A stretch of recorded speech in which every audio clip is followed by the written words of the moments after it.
Bienvenidos a Seminario de Inspiración Ministerial número 4. Esta noche vamos a dar inicio entonces a la quinta conferencia titulada Hijo de Dios. Vamos a hablar de ese maravilloso privilegio. No hay otro como el privilegio de ser un hijo de Dios. Y vamos también a basar esta enseñanza en el Evangelio de Juan. Cuenta la historia de dos policías que se acercaron a un vagabundo que estaba durmiendo en una banca de la plaza. Ellos le despertaron y luego le preguntaron: ¿tú quién eres? ¿Qué haces aquí?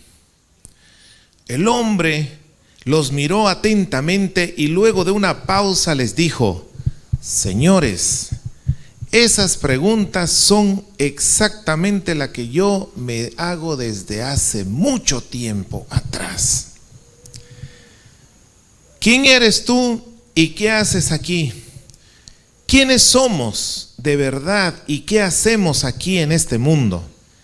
¿De qué se trata esta historia en la que nos encontramos? ¿Quiénes somos y qué hacemos aquí? ¿Estamos aquí solo para respirar el aire y matar el tiempo? Pues me temo que nuestra mente se ha llenado de confusión y no sabemos responder a esas preguntas tan elementales. El Evangelio de Juan arroja luz sobre la historia en la que nos encontramos, porque nos ayuda a comprender que nuestra verdadera identidad es más maravillosa de lo que nos imaginábamos. Nos da un vistazo asombroso de los propósitos de Dios para con nosotros. Leamos la escritura una vez más en el Evangelio de Juan capítulo 1, versículos 1 y 2, y dice: en el principio era el Verbo, y el Verbo era con Dios, y el Verbo era Dios. Este era en el principio con Dios. Juan dice, para entender lo que sucede hace falta volver al principio. Tenemos que volver al origen de todas las cosas, a la matriz de todas las cosas. Y Juan dice, cuando regresamos al principio, todo comienza. Nos encontramos ante una fuerza omnipotente. Nos encontramos ante un rey sentado en un trono. No nos encontramos ante un juez emitiendo juicio. Cuando regresamos al principio, encontramos un Dios que existe en comunidad. Descubrimos que en Dios hay relaciones, existe amor y compañerismo, y eso es algo muy significativo. Cuando volvemos al principio, es decir, a la fuente original de todas las cosas, lo que encontramos es el amor apasionado que fluye entre un buen padre, su Hijo amado y el Espíritu de Dios. Esto es donde todo comienza. Comienza con un Padre, Hijo y Espíritu Santo que conviven en un círculo de amor, de gloria, de bondad y de belleza. Dios es una incomparable comunidad de amor. Pero veamos lo que dice el verso 3. Todas las cosas por Él fueron hechas, y sin Él nada de lo que ha sido hecho fue hecho. Es decir, que el amor que fluía entre el Padre, el Hijo y el Espíritu Santo era tan extravagante y tan abundante que ellos decidieron crearnos para compartir ese amor con otros seres hechos a su imagen. Sigamos la lectura en los versos 4 y 5. En Él estaba la vida, y la vida era la luz de los hombres. La luz en las tinieblas resplandece, y las tinieblas no prevalecieron contra ella. Trágicamente, las tinieblas y destrucción invadieron la bella creación de Dios, y nosotros los seres humanos abrimos la puerta para que eso sucediera. Y este mundo quedó agobiado bajo la maldición de un tsunami de males. ¿Y cómo fue que respondió Dios frente a esa tragedia? ¿Decide acaso borrarnos del universo y comenzar todo de nuevo? Bueno, tendría toda la razón para hacerlo, pero Dios no lo hizo.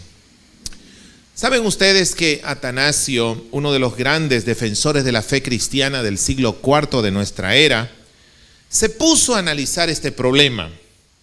Y él en sus cavilaciones dijo: ¿qué va a hacer el Creador frente a esta situación calamitosa?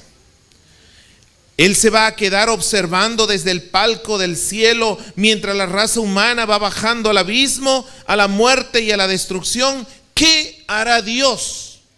¿Dejar que su creación se destruya? Pero Atanasio dice: no, no puede ser. Dios es bueno. ¿Y cómo un buen Dios va a permitir la destrucción de la creación que Él tanto ama? Él no hizo este mundo para que se destruya. No nos creó para que pereciéramos. Es inconcebible que Él abandone la creación a su suerte. Saben, hermanos, Dios tenía un sueño. Desde antes de la creación Él había soñado hacernos partícipe de su amor. No hizo para incluirnos dentro de su círculo de gloria. Él nos hizo para incluirnos dentro de su círculo de gloria. Y Él no va a permitir que nada impida el cumplimiento de su plan. Así que el Padre envió a su Hijo Jesucristo a este mundo. Pasemos ahora al versículo 10 del capítulo 1 del Evangelio de Juan. En el mundo estaba, y el mundo por Él fue hecho, pero el mundo no le conoció. Oiga usted qué palabras tan asombrosas, porque el arquitecto y constructor del universo vino a nuestro planeta. El Creador aparece dentro de su creación. Él aparece como un ser humano y nadie se da cuenta quién es. Y sigamos en el versículo 11. A los suyos vino y los suyos no le recibieron. Es decir, vino a su propia casa, vino a su propio pueblo y le cerraron la puerta en su cara. Vino trayendo sanidad, amor, perdón, bendición y esperanza. ¿Y qué hicimos nosotros? Le rechazamos. Qué terrible lo que sucede en este mundo. ¿Hasta qué punto ha llegado la confusión a nuestra mente que cuando vino el amor de Dios hecho persona, no quisimos saber nada de Él?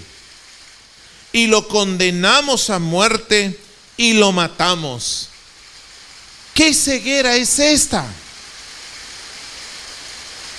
¿Saben ustedes que a veces sucede que alguien viene a la casa, toca la puerta y la gente mira por la ventana y dice: ah, me vienen a cobrar?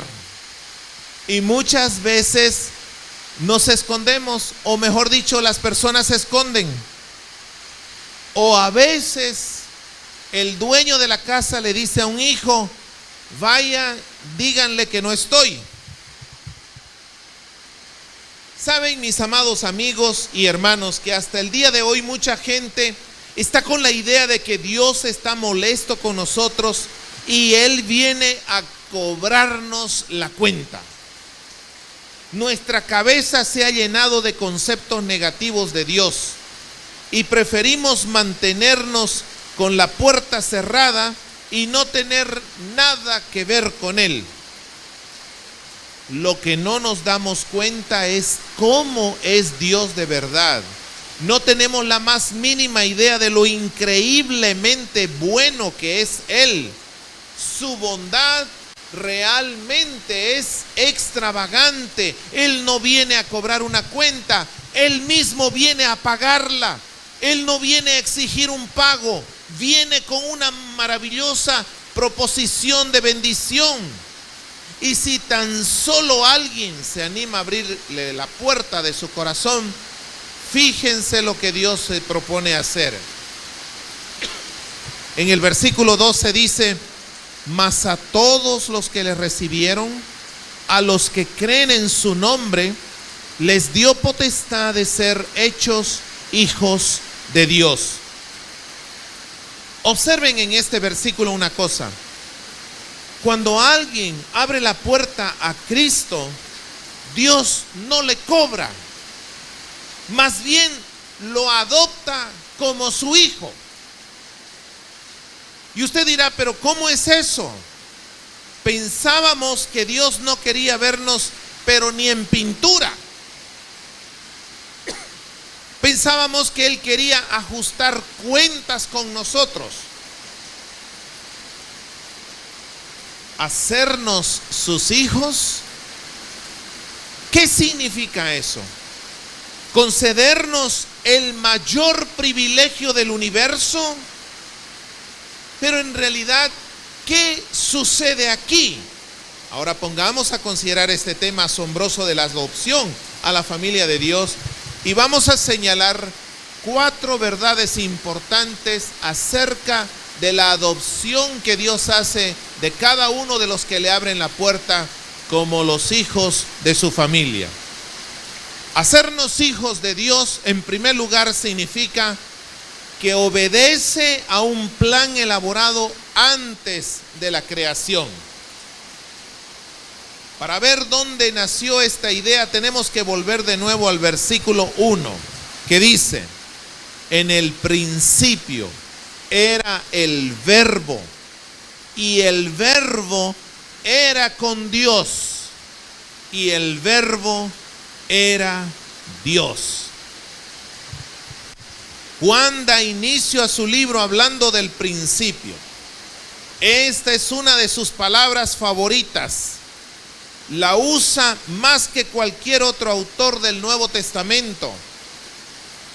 Él nos dice: nunca vamos a entender bien las cosas sino hasta volver al principio. Para saber quiénes somos y qué hacemos aquí, tenemos que regresar al principio. En el principio no había soledad ni aburrimiento. Había un amor exuberante que rebalsaba. Había gozo que no paraba. Había vida en abundancia. Había un padre, un hijo, un espíritu disfrutando una dinámica de convivencia, de amor.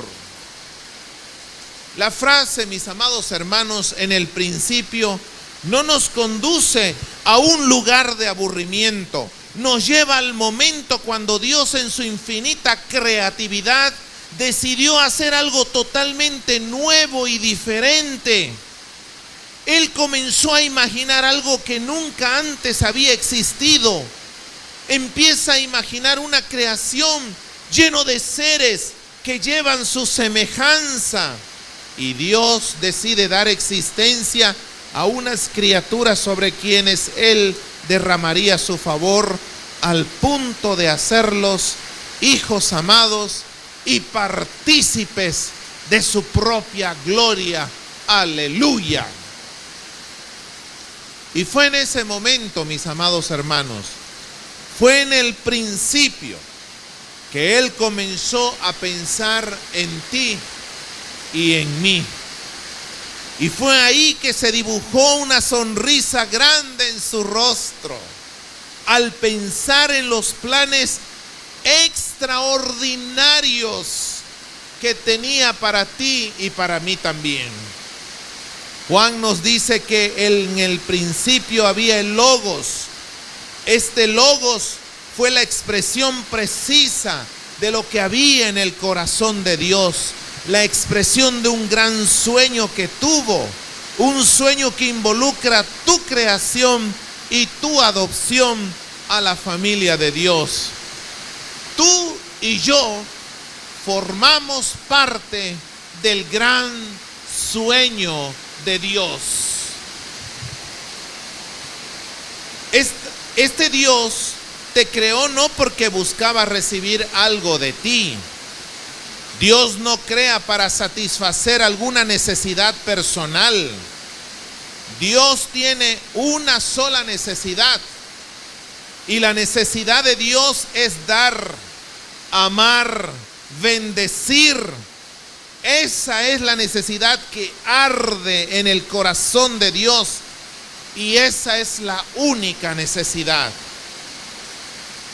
Richard Sibbes, un famoso autor del siglo XVII, escribió una vez lo siguiente. Él dijo: la bondad de Dios es una bondad expansiva. Si Dios no tuviera una bondad expansiva, nunca hubiese creado al mundo. Dios se deleita en comunicar y expandir su bondad. En Dios, dijo el C.S. Lewis, en Dios no existe ninguna necesidad que requiera ser suplida, solo abundancia que desea dar.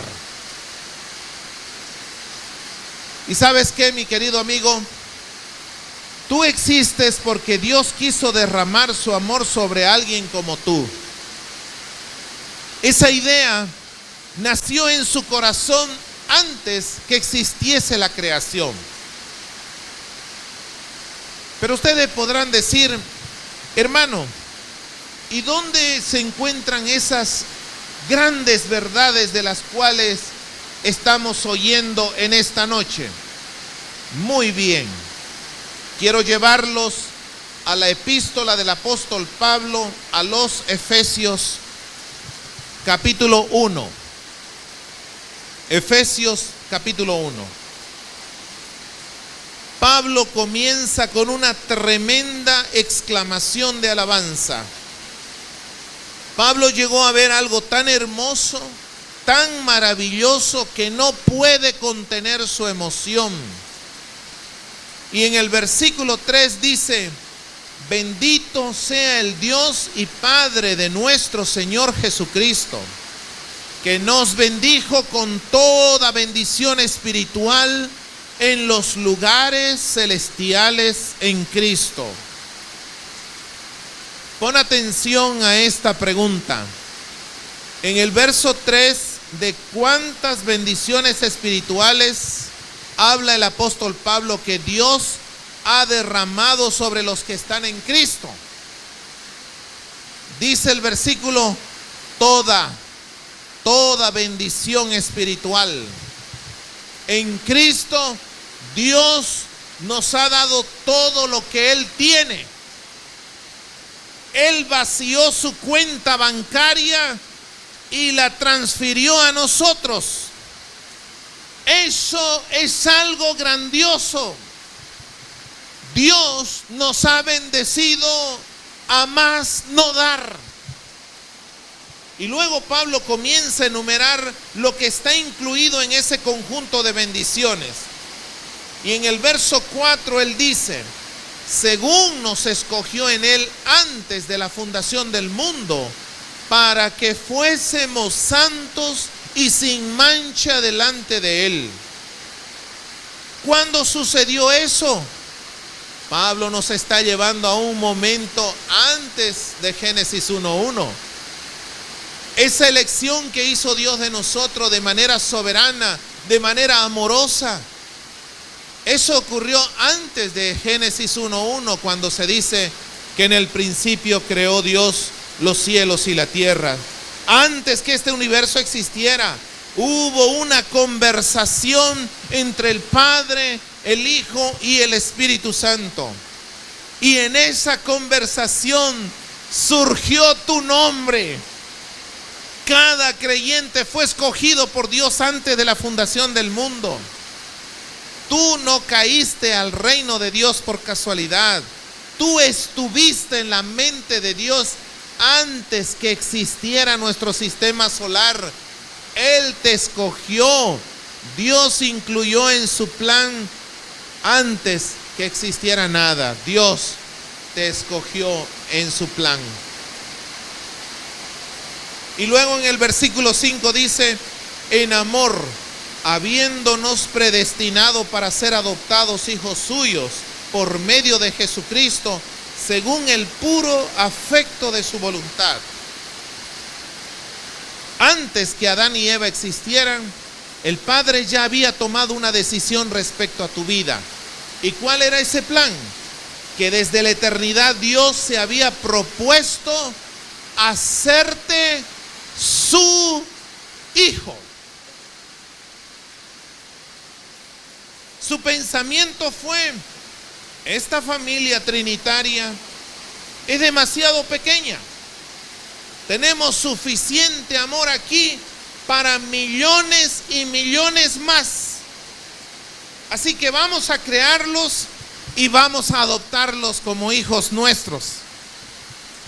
Así que el propósito eterno de Dios, el anhelo de su corazón, se resume en la palabra adopción. Tú existes porque Él quería tener un hijo o una hija como tú. ¿Y por qué se le ocurrió a Dios hacer eso? Dice en el mismo versículo 5, dice: según el puro afecto de su voluntad. ¿Qué significa eso, mis hermanos? Que lo hizo porque le encantó la idea. Le pareció un plan fabuloso. ¿Qué tal?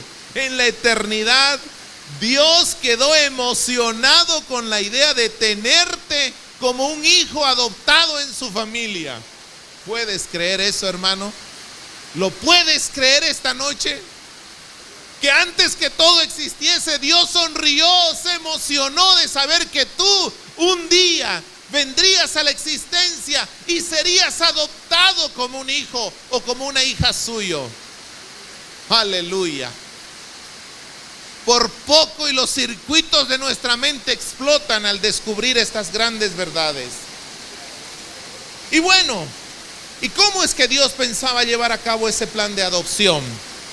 Por medio de tu fe, por medio de la iglesia, por medio de nuestros esfuerzos evangelísticos, por medio de nuestra obediencia. No. ¿Qué dice Pablo?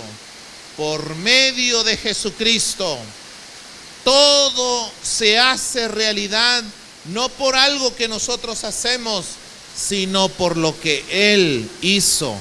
Él se encargó y lo realizó perfectamente. Y ahora, gracias a Él, a Dios le podemos decir: Abba, Padre.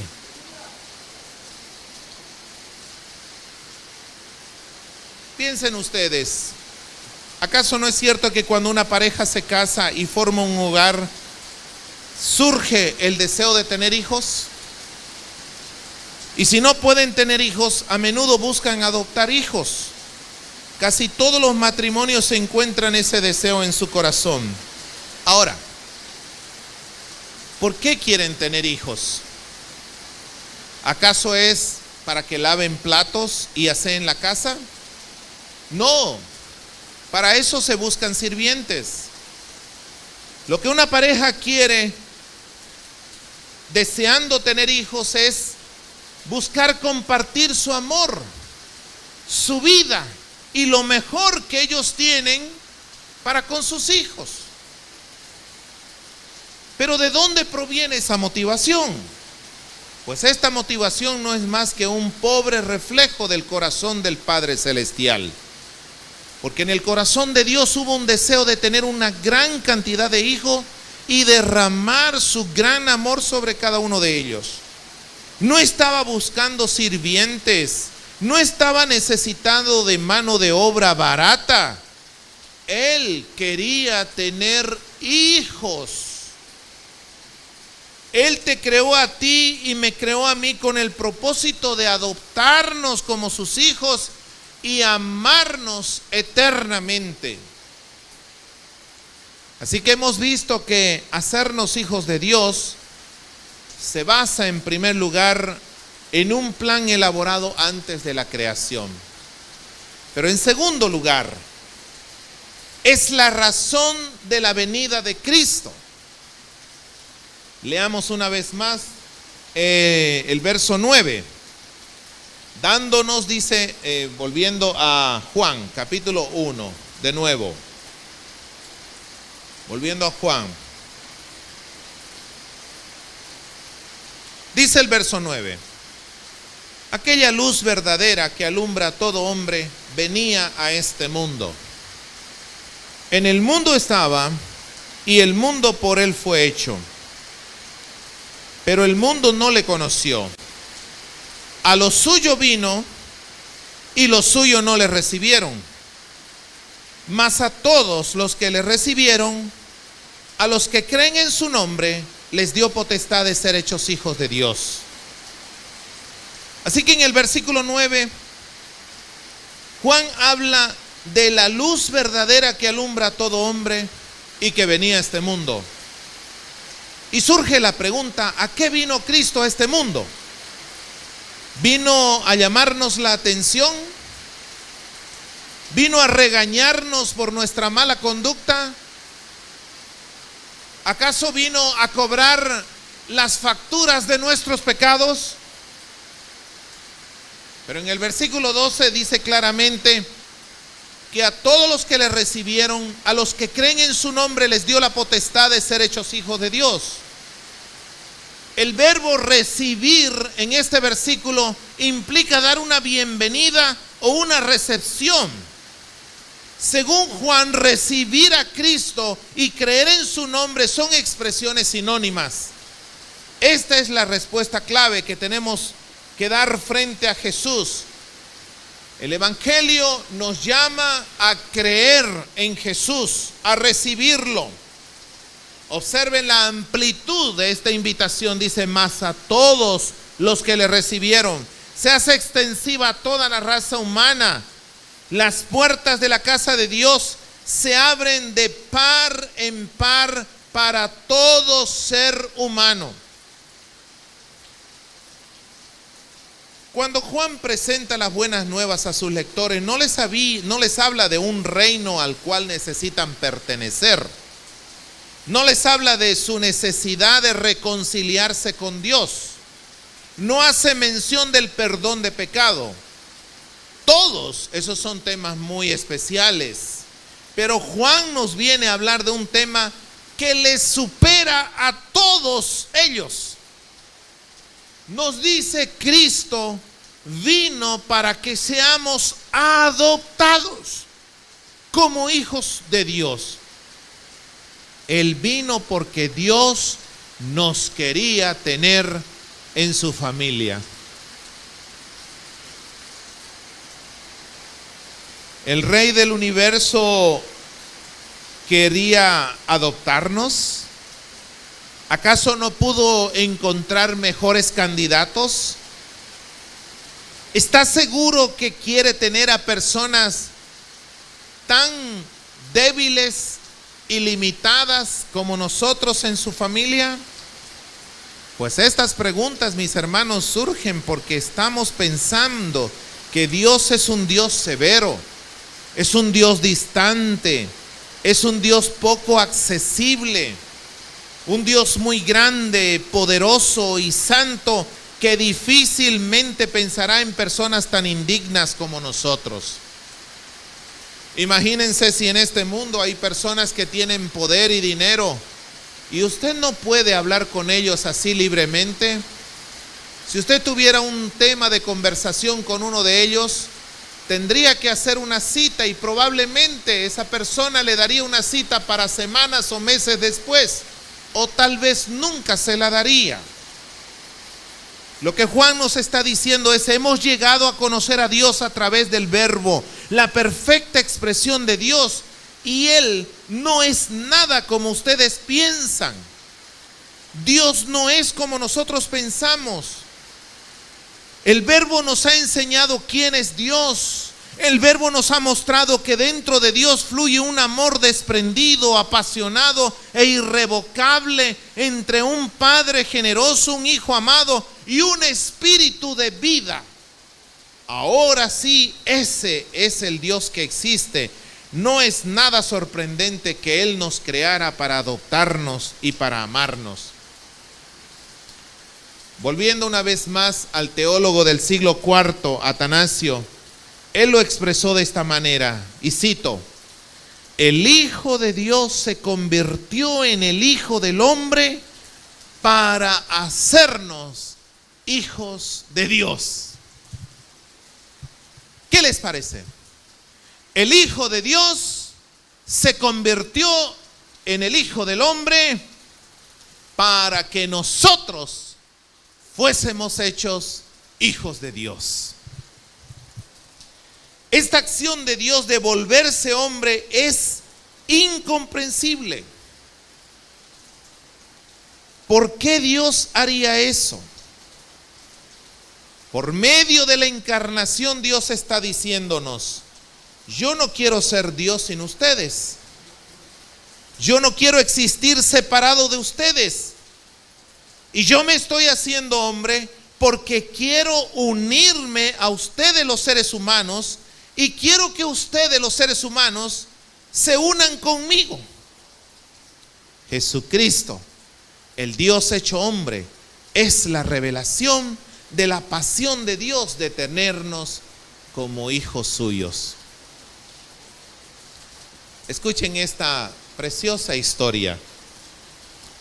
El famoso químico y biólogo francés Louis Pasteur inició la era de las vacunas y renovó la medicina con sus descubrimientos en el siglo XIX. Además de ser un gran científico, Pasteur era padre de 4 hijos. 3 de sus hijas murieron con enfermedades y su único hijo entró al ejército y fue enviado a la guerra. Muchas semanas pasaron sin noticias de su hijo y el padre, preocupado por su situación, por fin abandonó su laboratorio para salir a buscarle. Francia estaba sufriendo muchas bajas en la guerra y al viajar hacia el norte, Pasteur encontraba a multitudes de soldados heridos volviendo del campo de batalla. Aumentaba la ansiedad en el corazón del padre al escuchar noticias trágicas de la guerra. Caminó por muchos días hasta que por fin encontró el batallón en el cual estaba su hijo, pero sus esperanzas comenzaron a esfumarse al ser informado por un oficial de que de los 1,200 soldados del batallón solo quedaban unos 300 hombres con vida. El padre angustiado seguía en su búsqueda en el frío invierno con la esperanza de encontrar a su hijo vivo.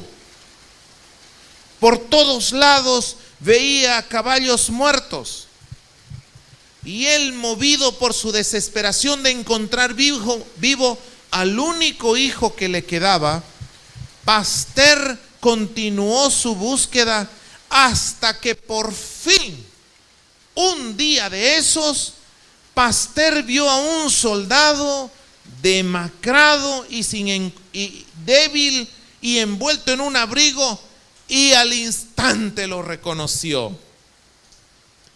De pronto toda su angustia se tornó en gozo y gratitud, y un padre y un hijo, profundamente conmovidos y sin encontrar palabras, se abrazaron en un encuentro inolvidable.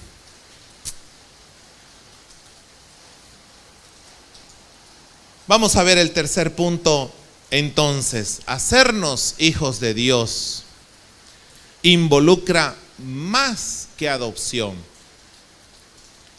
Cuando nosotros oímos que hemos sido adoptados por Dios, eso ya es suficientemente asombroso.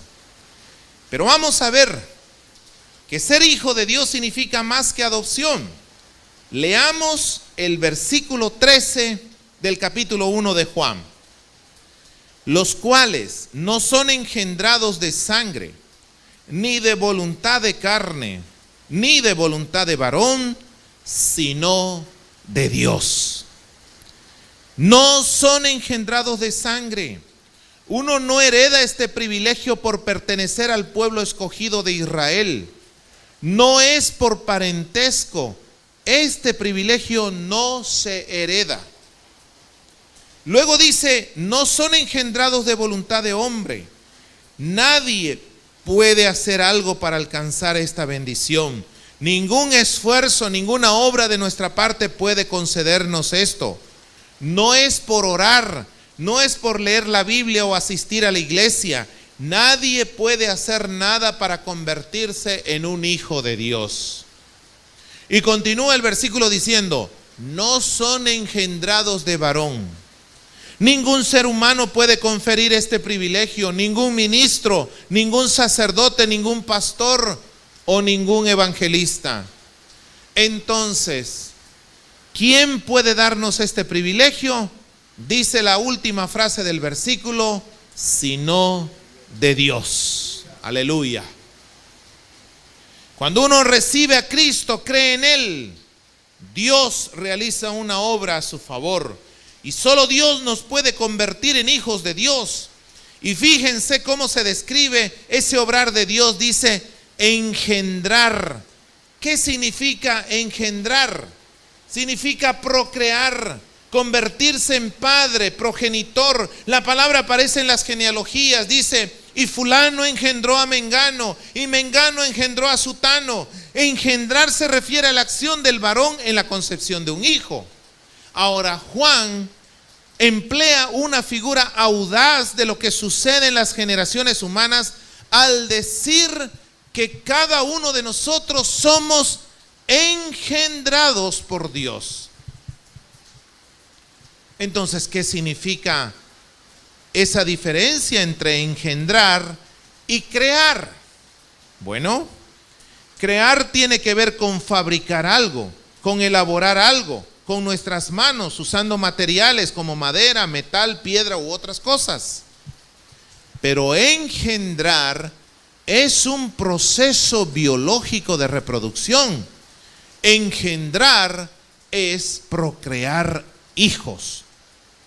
Podemos crear objetos, una silla, una mesa, una casa, pero cuando engendramos, el resultado no es un objeto. El resultado es un hijo. Un hijo a quien hemos transmitido nuestra propia vida, nuestro propio ADN.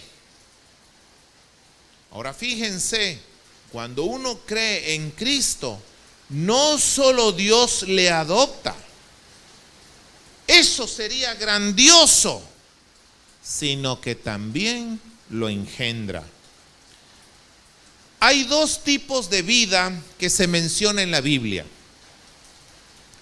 Y estos dos tipos de vida están especificadas en las palabras bios, que significa vida biológica, la que heredamos de nuestros padres, y la palabra zoe, que es la clase de vida que solo nos puede dar Dios. Todos nacemos con bios, pero no todos tenemos zoe, es decir, vida espiritual, vida eterna.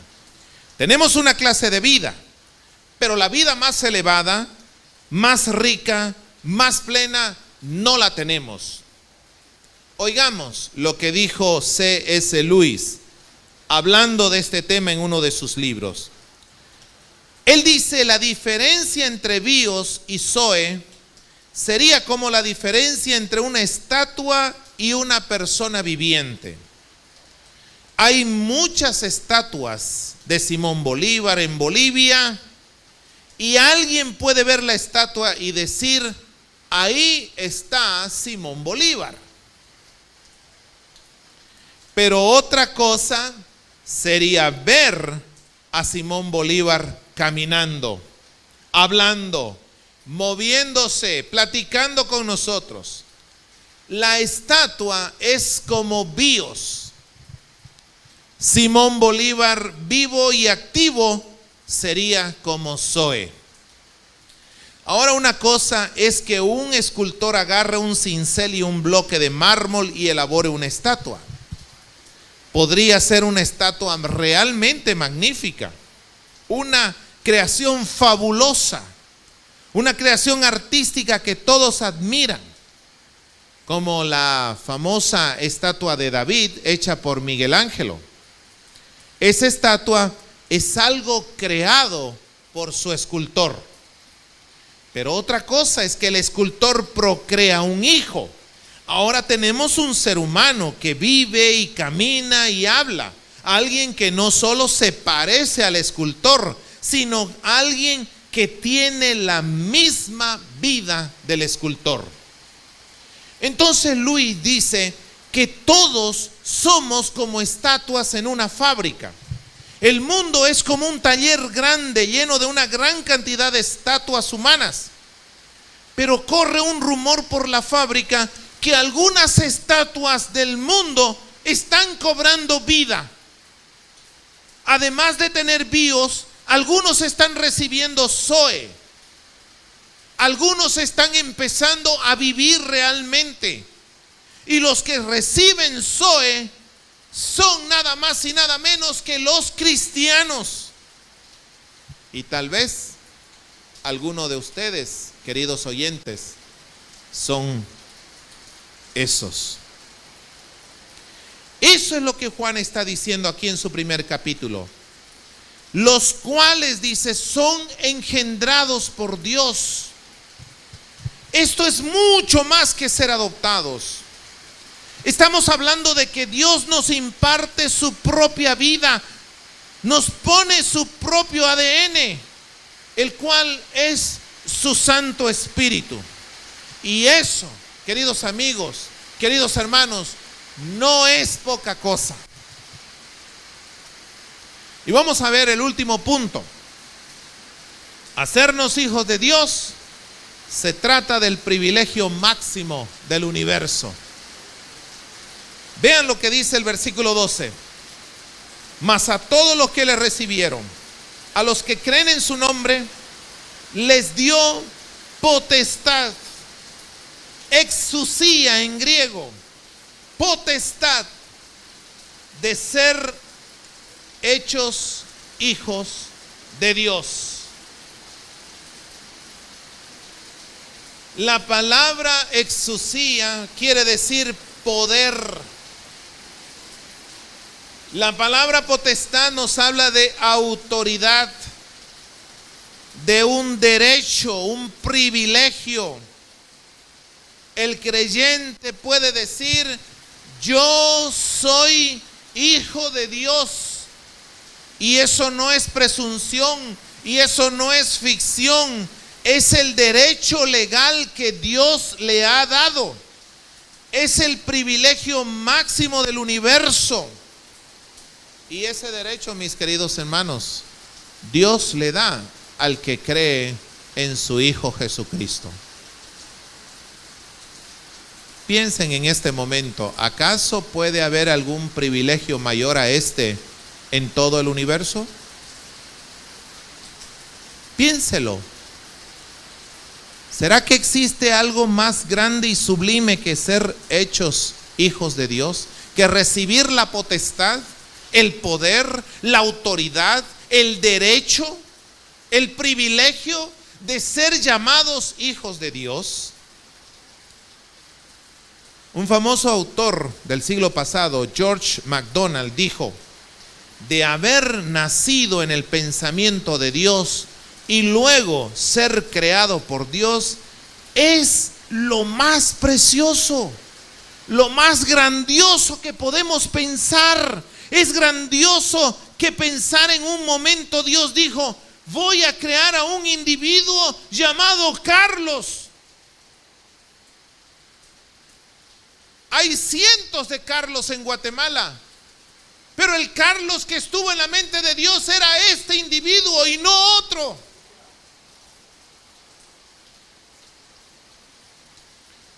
Y luego añade: a este Carlos lo voy a adoptar, lo voy a tener como mi hijo.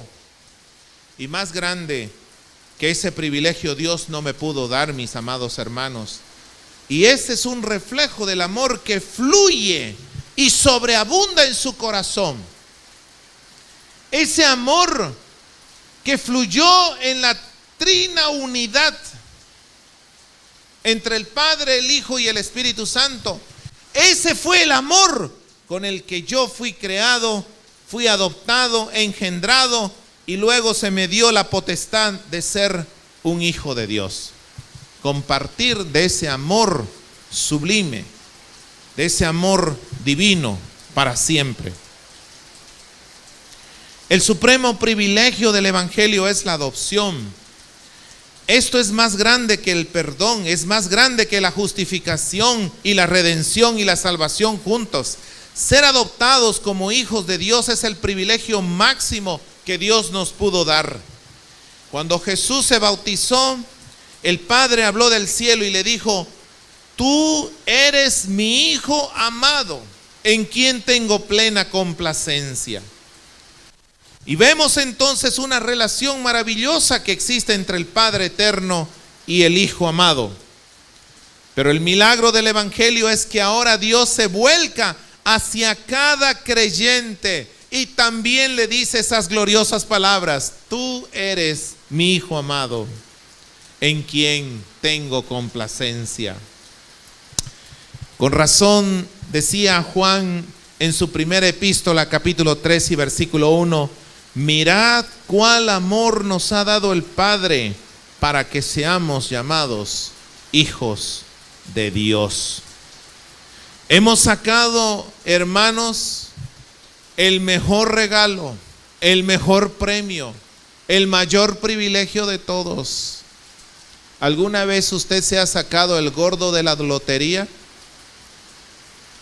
Pues déjeme decirle que cuando Dios le adoptó como un hijo suyo, usted se sacó la más grande lotería del universo y de la historia.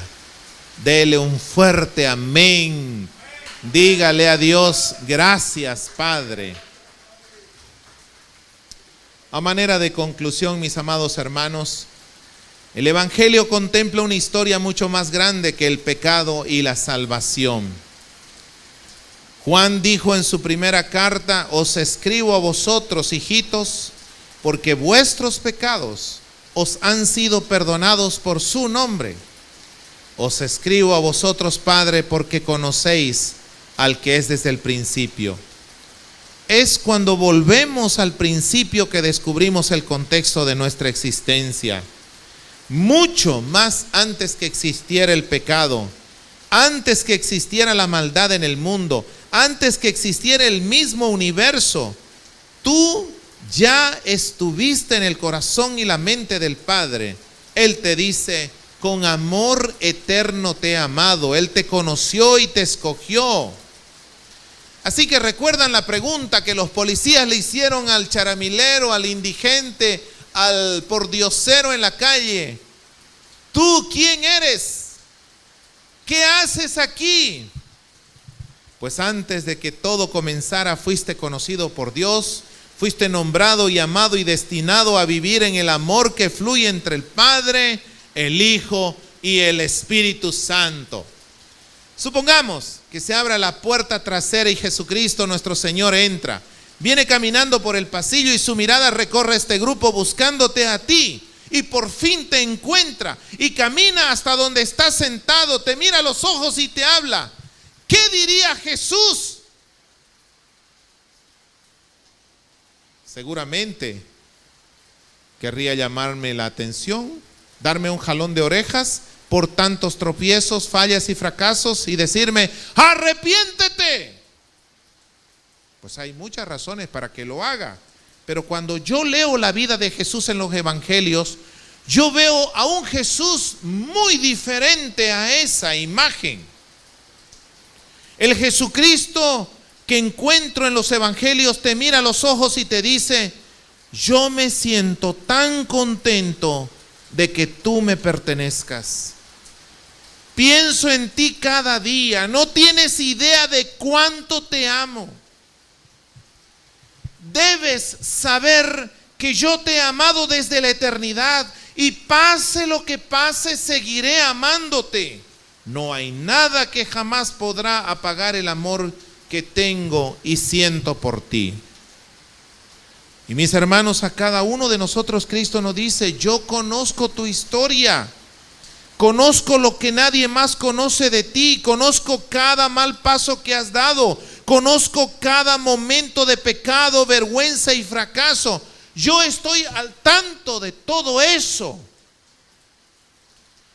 Y la palabra que tengo para ti es esta, te diría Cristo: atrévete a creer que mi amor por ti es más grande de lo que puedes imaginar.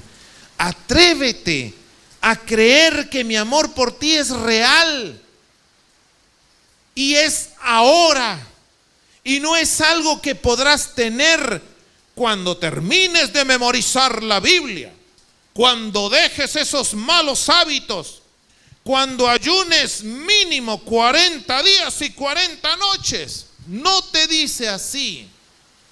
Jesús te dice: ese amor que yo tengo por ti, que siento por ti, es ahora.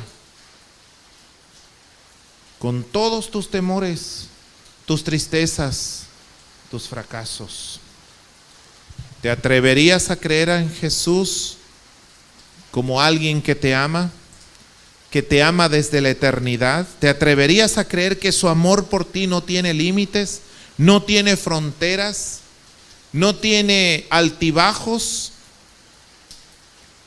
Un teólogo definió la fe de esta manera, dijo: la fe es el coraje de aceptar nuestra aceptación. Es el coraje de aceptar lo que Dios piensa de nosotros. Este es mi Hijo amado en quien tengo contentamiento. Hermano querido, esas palabras Dios te las dice a ti también esta noche. ¿Estás dispuesto a creerlo? ¿Estás dispuesto a aceptarlo? ¿Estás dispuesto a vivir como un hijo amado?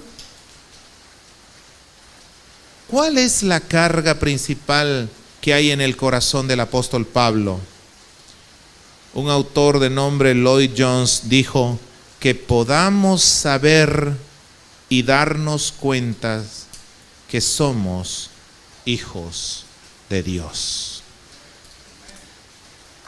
Al igual que la conferencia pasada, me gustaría en este momento terminar dándote la oportunidad de creer en Jesús.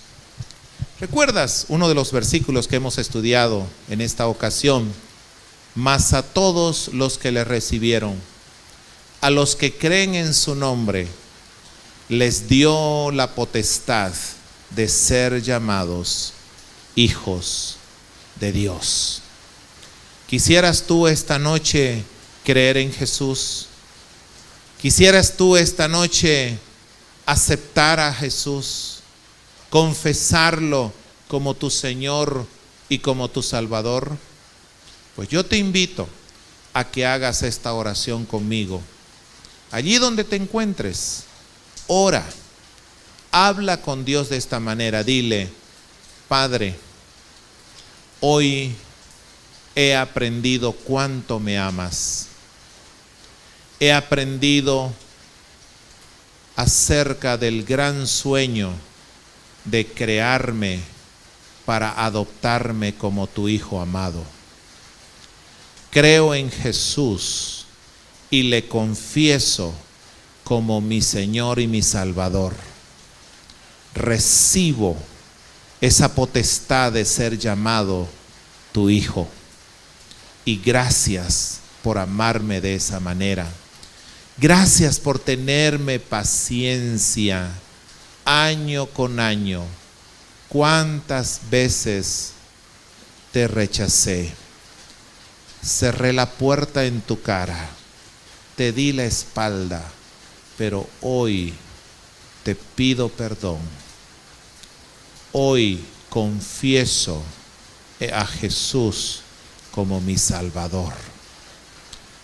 Hoy recibo tu Espíritu hoy recibo el perdón de mis pecados y hoy recibo el regalo de la vida eterna. Amén. Amigos, si alguno de ustedes hizo esta confesión en esta noche, usted ya es un hijo de Dios. Usted no necesita memorizarse la Biblia completa para ser un hijo de Dios. No necesita ayunar 40 días y 40 noches para que Dios lo considere su hijo amado. Usted ya está en el abrazo del Padre. Que Dios lo bendiga ricamente y muchísimas gracias por su atención. Amén.